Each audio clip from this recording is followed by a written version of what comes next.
bakteri yang menempel pada masker tersebut.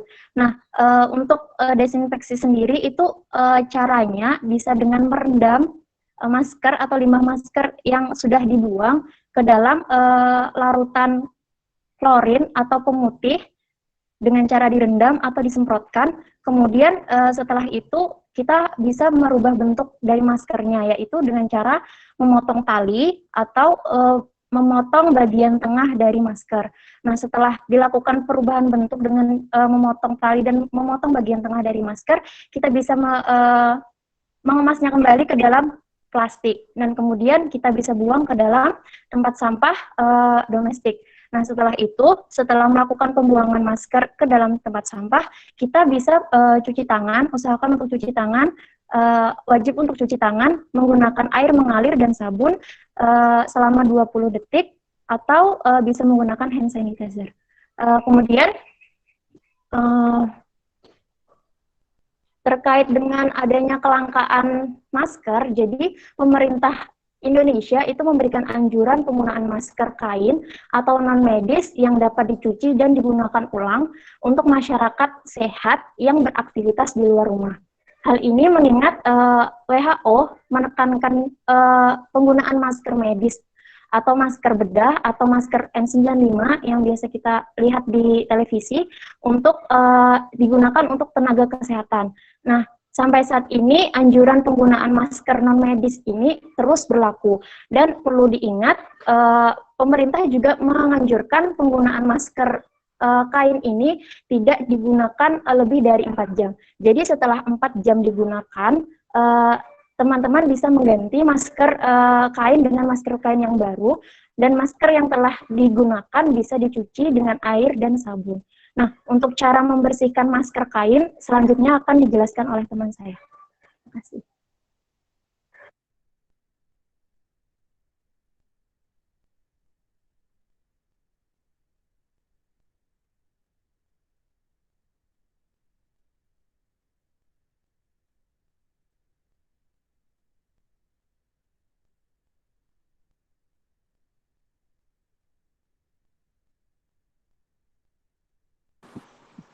Selanjutnya akan saya sampaikan bagaimana cara mencuci masker kain. Nah, seperti yang teman saya katakan tadi, masker kain itu kan dapat digunakan kembali. Namun, jangan lupa untuk membersihkannya setelah dipakai. Adapun caranya, pertama, siapkan air yang bila mungkin menggunakan air panas gitu, kira-kira air yang setengah mendidih. Kemudian, tambahkan deterjen dan rendam masker beberapa saat. Lalu dikucek masker hingga kotorannya luruh. Selanjutnya, bilas masker dengan air yang mengalir hingga busanya hilang. Selanjutnya, masker dikeringkan menggunakan sinar matahari atau menggunakan pengering panas. Dan terakhir, masker disetrika dengan suhu yang sesuai. Maka setelah itu masker dapat digunakan kembali. Jadi teman-teman bisa menggunakan masker kain, tapi setelah dipakai jangan lupa untuk dicuci gitu. Nah, jangan terbalik juga, pokoknya masker non medis itu merupakan masker kain dan masker medis itu masker yang sekali pakai, teman-teman gitu. Mungkin hanya itu yang bisa saya sampaikan. Saya kembalikan ke moderator. Oke, baiklah. Terima kasih untuk teman-teman semua. Itulah tadi pemaparan dari kelompok kami. Saya buka sesi pertanyaan. Untuk sesi pertama, saya persilakan untuk 3 orang penanya.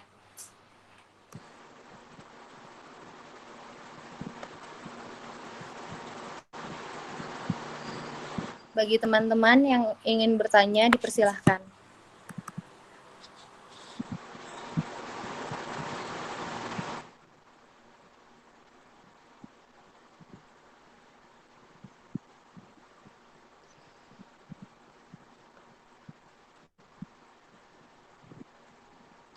Mungkin kalau tidak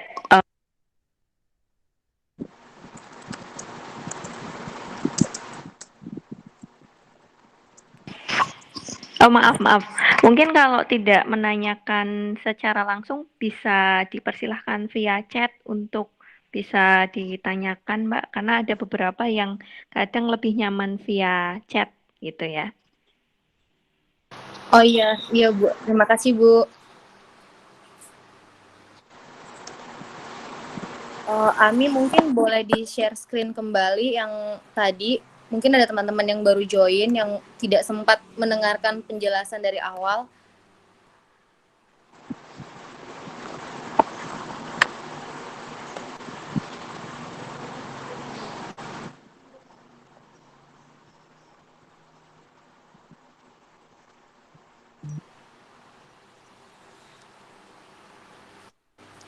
Ya, jadi inilah tadi poster dari kelompok kami terkait cara penggunaan masker dan pembuangan limbah masker yang baik dan benar. Kalaupun teman-teman ada yang ingin bertanya namun malu untuk bertanya di forum ini, boleh langsung bertanya melalui chat personal.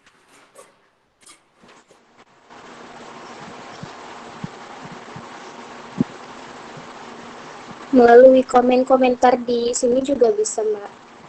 Oh iya. Izin boleh saya bertanya? Oh iya, boleh. Silahkan, Lita. Saya Lita. Saya dari Kudus. Izin saya mau nanya pendapat kalian tentang penggunaan. Yang pertama itu pendapat kalian gimana sih tentang penggunaan masker kain yang kita tahu kan bahwa masker kain memiliki pori-pori yang cukup besar dibandingkan dengan masker yang digunakan oleh tenaga kesehatan pada umumnya. Nah, itu efektifkah untuk mencegah kita tertular virus? Yang kedua adalah bagaimana tanggapan kalian tentang masker yang dikumpulkan, kemudian di-repack ulang dan dijual lagi?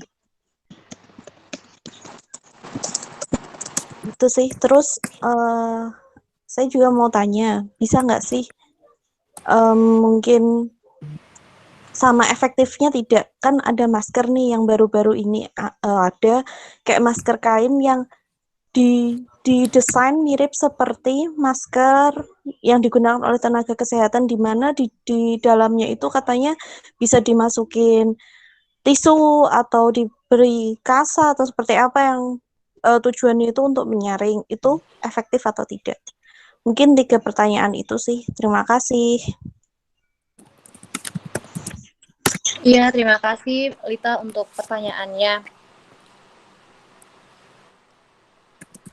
Mungkin bisa nanti dijawab ya.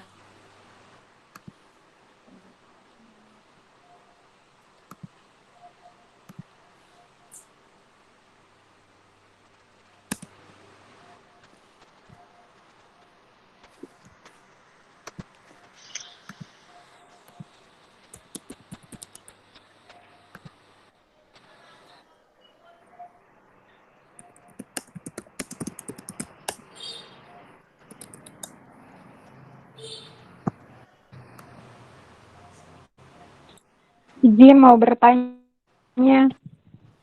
Oh iya, silahkan.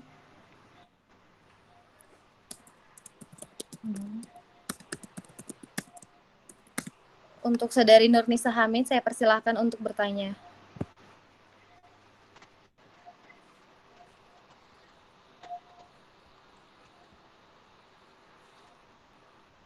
Oh, nggak ada suaranya. Saya mau bertanya. Saya tadi agak terlambat dengar materinya, tapi saya mau bertanya. Iya, silahkan Nis.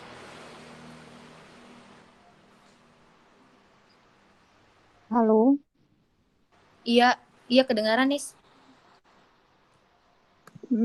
Saya mau bertanya, kalau terkait penggunaan masker KN95. KN95 ya, bukan N95, tapi KN95. Iya. Ya, karena di sini juga ada beberapa masyarakat yang pakai masker KN95. Apa masker KN95 ini bisa digunakan kembali setelah dicuci atau memang tidak bisa dicuci? Oke, terima kasih atas pertanyaannya. Ya, itu saja. Akan coba dijawab ya.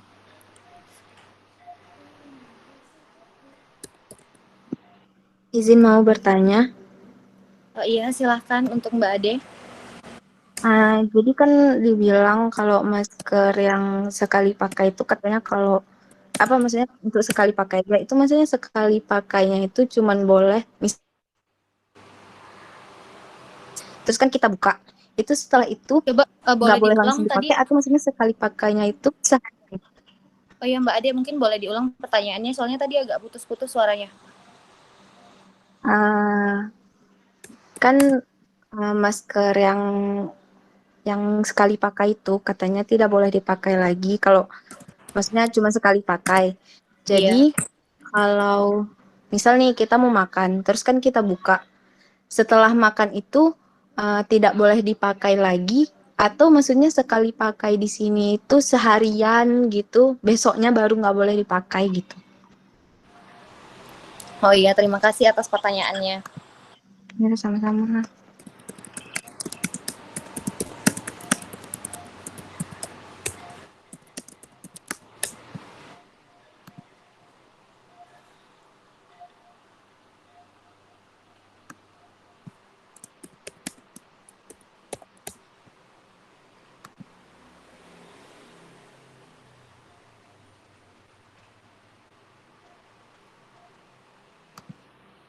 Kak, izin bertanya lagi.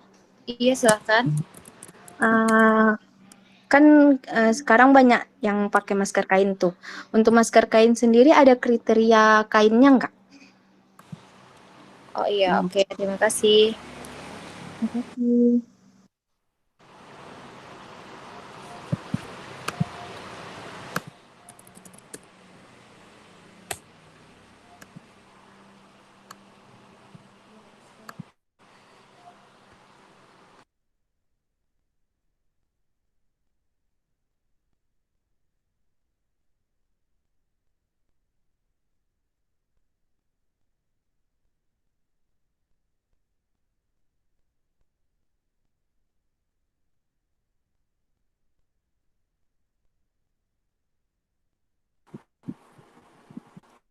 Permisi Mbak, saya mungkin coba menjawab untuk pertanyaan dari yang terakhir dari Mbak Ade ya. Tadi pertama pertanyaannya, maksudnya kalau masker yang sekali pakai itu, jika telah kita lepas, apakah masih bisa digunakan kembali, begitu kan? Jadi kalau dari yang saya tahu dan beberapa sumber yang saya baca itu, kalau masker sekali pakai itu sebenarnya hanya efektif digunakan selama 3 sampai 4 jam gitu, atau maksimalnya bisa digunakan dalam 1 hari. Jadi jika Mbak ingin melepas sesaat misal gitu kan, terus menggunakannya lagi, itu harus dipastikan dulu tangan Mbak setelah bersih, telah dicuci gitu, atau telah menggunakan hand sanitizer gitu. Dan saat melepaskan masker itu jangan memegang bagian depan dari maskernya, jadi cukup melepas dari tali masker gitu. Nah setelah melepas pun maskernya itu jangan meletakkan sembarangan gitu, jadi diletakkan di tempat yang bersih, jangan dilipat-lipat terus disimpan di saku celana atau di dalam tas begitu, karena kan kebersihannya tidak terjamin gitu ya.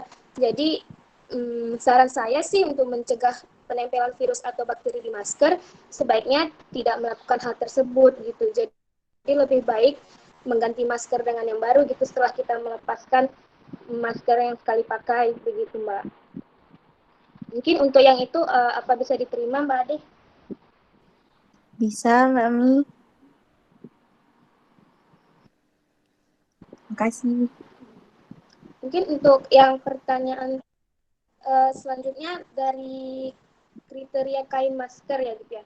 Mungkin ini juga bisa sekalian untuk menjawab dari pertanyaan Mbak Lita gitu ya. Jadi juga menurut tim pakar penanganan COVID-19, jadi mereka itu menyarankan kain masker yang minimal terdiri dari 3 lapis kain gitu, dan untuk jenis bahan kainnya itu yang menggunakan kain katun 100% gitu. Jadi kain itu memiliki kerapatan serat yang rapat begitu. Yang ciri-cirinya jika ditarik dia tidak melar gitu. Jadi mungkin kalau untuk cara mudahnya kita itu bisa cek kainnya di bawah sinar cahaya gitu kan, kita rentangkan. Maka kalau cahaya murah menembus kain, berarti itu kerapatan serat kainnya itu longgar. Jadi kalau bahannya seperti itu tuh tidak efektif untuk dibuat menjadi masker gitu. Jadi kita usahakan mencari kain yang memiliki serat-serat yang rapat begitu, Mbak.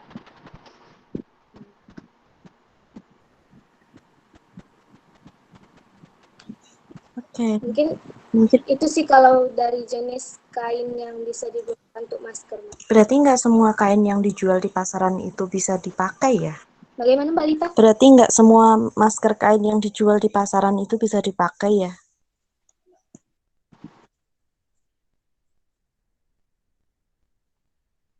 Ya harusnya gimana ya, kalau masker-masker kain yang dijual itu kan nggak ada yang, maksudnya nggak ada yang mengecek gitu apakah itu lulus bisa digunakan sebagai masker gitu ya. Kalau menurut saya sih ada beberapa yang sebenarnya itu tidak bagus digunakan sebagai masker, karena yang saya lihat juga masker-masker di pasaran itu ada yang menggunakan bahan yang sangat tipis begitu. Jadi sangat mudah sepertinya untuk kainnya itu dilewati partikel atau percikan air begitu, Mbak. Mungkin kalau kitanya yang lebih gimana ya, lebih melek terhadap pemilihan kain masker yang kita gunakan gitu. Jadi sebelum membeli.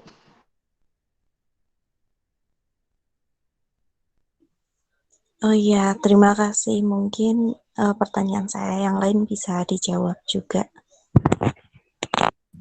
Baik, saya akan Membeli masker. menambahkan terkait apakah efektif masker kain yang dengan pori-porinya yang cukup besar.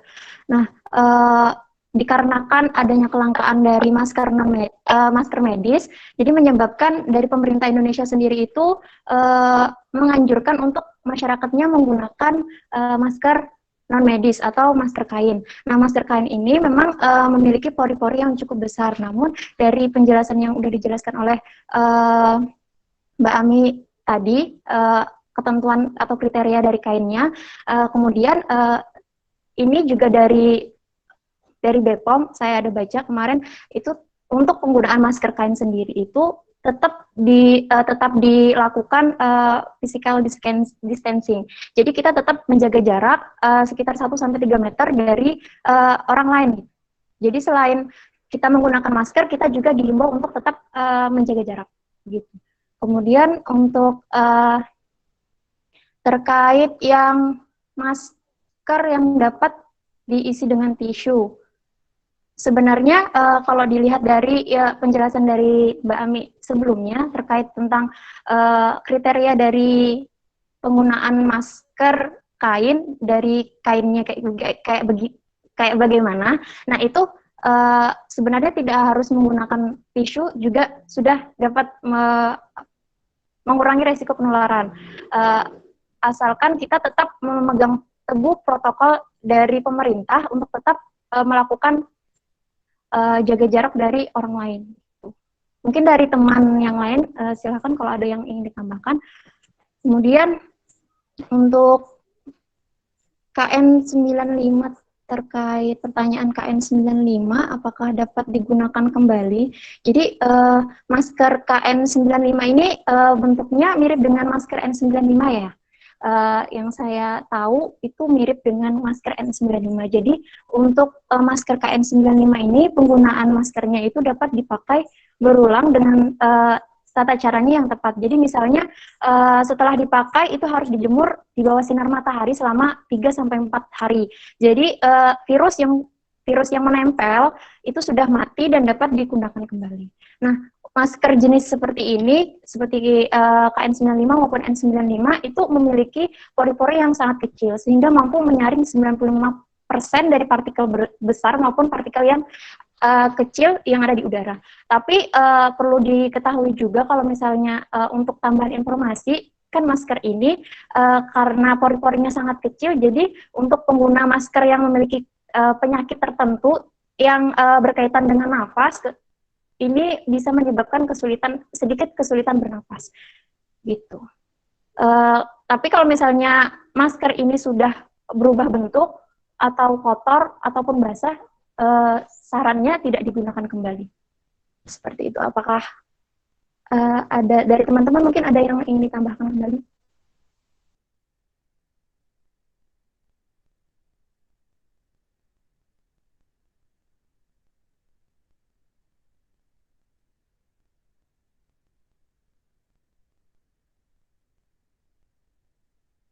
Oh iya Mbak Lita, saya ingin bertanya untuk pertanyaan yang kedua ini maksudnya ini ya, untuk masker-masker yang sudah digunakan terus dikepul kembali terus untuk dijual kembali gitu ya? Iya, itu gimana menurut Oh iya. Jadi itu kegiatan tadi udah sempat dijelaskan lagi kembali terkait cara pembuangan masker yang benar. Makanya dari pemerintah sendiri menyarankan untuk masyarakat sebelum membuang masker, baik masker kain yang sudah tidak digunakan lagi, harap untuk digunting dulu atau dirusak dulu, biar ketika dibuang terus ditemukan oleh orang-orang yang ingin yang ingin menjualnya kembali itu sudah tidak bisa dijual kembali karena maskernya pun sudah tidak bisa digunakan karena sudah dirusak sebelumnya seperti itu. Iya, terima kasih untuk semua jawabannya. Iya, terima kasih Mbak Lita atas pertanyaannya. Mungkin mau menambahkan terkait pertanyaan dari Mbak Lita yang nomor 2 tadi terkait masker yang biasa digunakan di praktikum ya. Masker yang sering digunakan di praktikum itu mirip dengan masker bedah. Jadi masker yang sering digunakan oleh tenaga medis maupun dari pasien yang biasanya terpapar virus COVID-19. Nah, dari sini sendiri sebenarnya masker tersebut termasuk ke dalam masker satu kali pakai. Jadi seharusnya tidak untuk didaur ulang atau dikemas ulang kemudian jual belikan walaupun disetrika atau dengan dipanaskan di bawah sinar matahari. Jadi seharusnya sekali digunakan kemudian dibuang. Nah, untuk proses pembuangan pengelolaan limbah masker sendiri itu yang sudah dijelaskan waktu tadi pemaparan materi. Gitu. Iya. Ya, untuk tadi yang pertanyaan masker KN95, apakah jawabannya sudah bisa diterima atau masih ada yang ingin dipertanyakan lagi?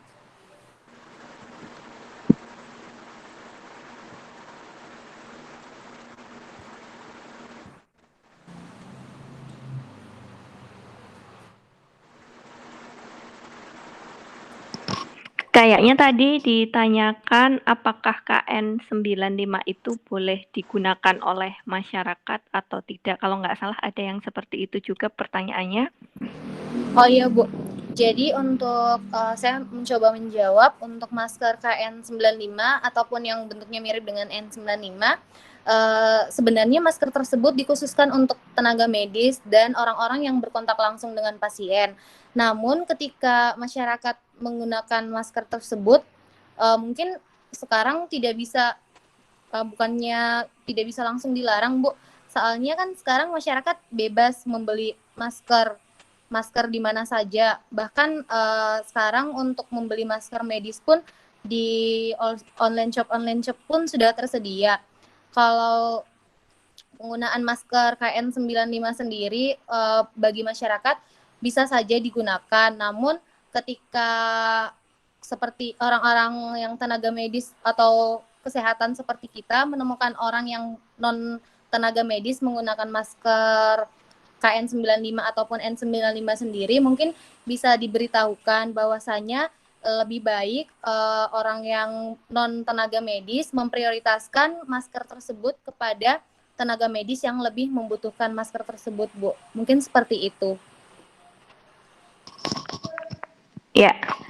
Ya, mungkin saya tambahin sedikit ya, kalau masker KN95 ini tadi sama sih seperti yang awal dari Mbak siapa ya, Mbak Dwita ya tadi yang menjelaskan, sebenarnya KN95 ini sama dengan N95, hanya saja standarnya berbeda. Kalau yang KN95 ini adalah standar produksi dari Cina, sedangkan untuk yang N95 ini standar produksi dari Amerika Serikat. Hanya saja yang perlu dipahami fungsinya adalah sama, yaitu filtering respirator. Jadi fungsinya adalah untuk respirator secara filter ya.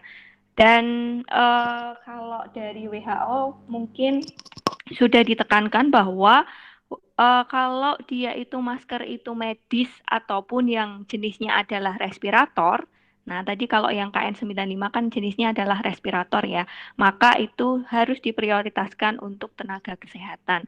Jadi memang tidak bisa digunakan, dianjurkan untuk tenaga kesehatan dan paling tidak boleh digunakan oleh masyarakat pada saat pandemi ini. Sebaiknya diprioritaskan hanya untuk tenaga kesehatan saja.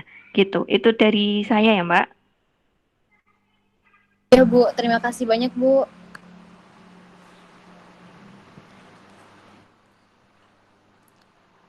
Untuk teman-teman yang lain, apakah masih ada yang ingin bertanya? Terima kasih jawabannya. Oh iya, Nisa, sama-sama.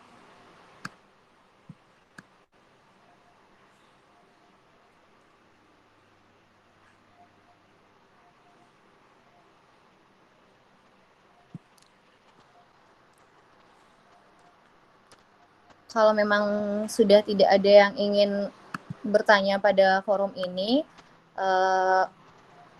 mungkin mungkin bisa ditutup saja ya, Bu. Saya izin dulu, Bu, ke Ibu. Iya, silahkan. Iya, Bu. Jadi terima kasih untuk teman-teman semua. Terima kasih juga Ibu telah meluangkan waktu untuk mengikuti kegiatan promosi kesehatan kami pada hari ini. Saya tutup kegiatan kami dengan ucapan Alhamdulillahirabbil alamin. Assalamualaikum warahmatullahi wabarakatuh. Waalaikumsalam warahmatullahi wabarakatuh.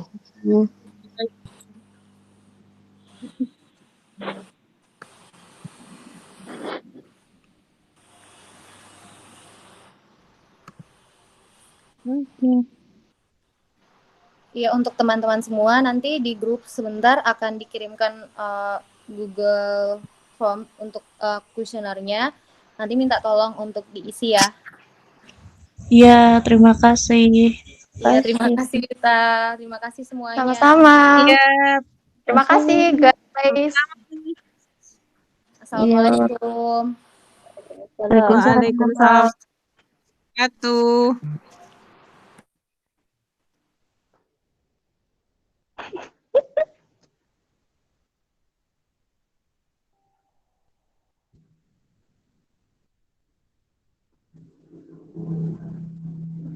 Oh.